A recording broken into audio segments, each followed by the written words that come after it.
حضرت امام جعفر صادق علیہ السلام فرماتے ہیں کہ 3 بندوں کو سلام نہ کرو۔ نمبر 1، اس بندے کو سلام نہ کرو جو جنازے کے ساتھ چل رہا ہے۔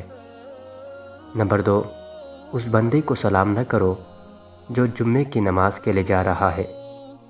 نمبر 3، اس بندے کو سلام نہ کرو جو حمام میں ہے، کیونکہ یہ انسان خود اپنے فکر میں مشغول ہوتے ہیں، لہٰذا مناسب ہے کہ ان کی توجہ کو منتشر نہ ہو، ان کو سلام نہ کیا جائے۔